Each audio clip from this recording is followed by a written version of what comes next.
La Voz de América nace en 1942, en una época en que estábamos en medio de la Segunda Guerra Mundial, o sea que era un poco un arma para contrarrestar lo que era el conflicto bélico que se estaba realizando en Europa y contrarrestar lo que era la campaña de publicidad que hacía el gobierno de Hitler.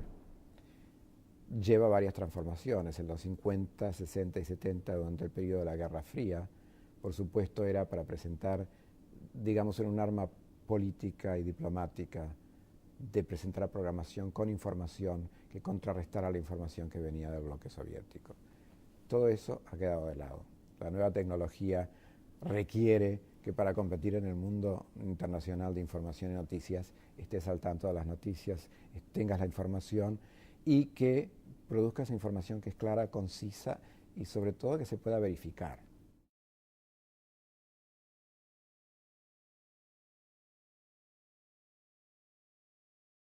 El hecho fundamental es que el presentar a Estados Unidos desde el punto de vista de su cultura, lo que son los valores científicos, lo que es su música, su arquitectura y también lo que es su política exterior, pero desde el punto de vista del mundo actual. El mundo ha cambiado mucho, no es lo mismo lo que estamos haciendo en el 2010 de lo que pasaba en 1980, 1990. Entonces, hay que estar de acuerdo con el tiempo. Yo creo que cada cosa hay que hacerla de acuerdo al momento y el lugar en que estamos viviendo.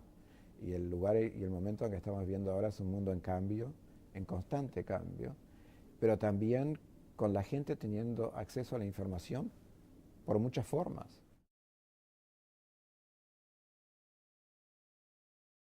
Tenemos un equipo de periodistas y de editores que trabajan 47 idiomas.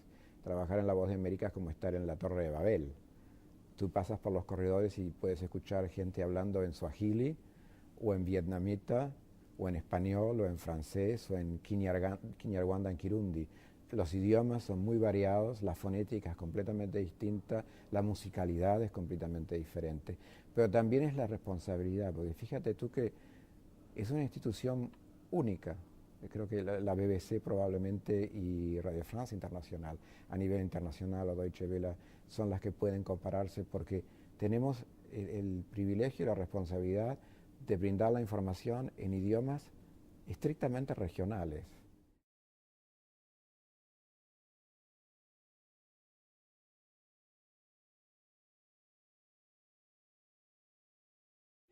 Hay dificultades. Fíjate que una de las palabras que en inglés es muy difícil de traducir es empowerment. Yo me acuerdo cuando se hizo una de las asambleas internacionales sobre la mujer, The Empowerment of Women, darle el poder a la mujer, ¿cómo lo traduces eso en muchos idiomas? ¿Qué significa eso para mí que estoy en Uruguay o para mí que estoy en China o en Namibia? El Empower of Women es un concepto muy nuevo en el desarrollo de la sociedad, pero que de alguna manera tenés que comunicárselo a la gente. Entonces, son, como me preguntaban, un desafío. Hay conceptos que o son nuevos o tienen una nueva perspectiva en el mundo en que vivimos. Y poder traducirlos es difícil. Por eso es que es importante que en los servicios de idiomas que tenemos haya gente que conozca muy bien su idioma y que conozca esa idiosincrasia.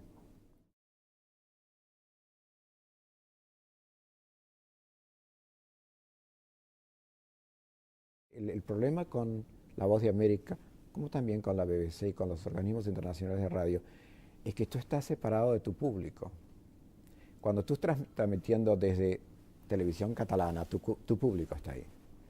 Pero cuando tú estás transmitiendo desde La Voz de América, tú estás en Washington o estás en Londres, estás transmitiendo a un público que no ves. Está a miles de kilómetros de distancia, en India, en Pakistán, en Vietnam, en Uruguay, en Chile. A ese público que le están transmitiendo noticias locales y noticias internacionales, sus propios cadenas de televisión y radio, tenés que llegarle con algo que llame la atención, que sea diferente, pero que le dé una información que no tienen acceso normalmente.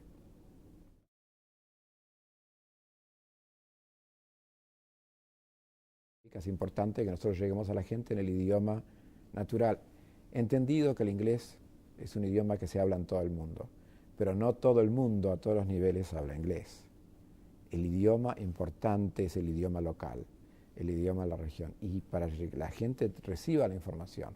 En temas críticos, por ejemplo, temas críticos de salud, que son realmente importantes, que es una de las cosas que la gente más me pide cuando viajamos, que nos hablen de cosas de salud.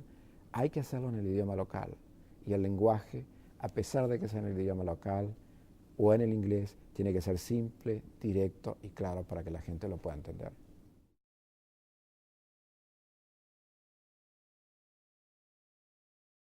Preservar la lengua es preservar tu identidad. Y muchas veces, sea por la moda o sea por el intercambio internacional, ciertas lenguas desaparecen o se adormecen y nos olvidamos de ellas.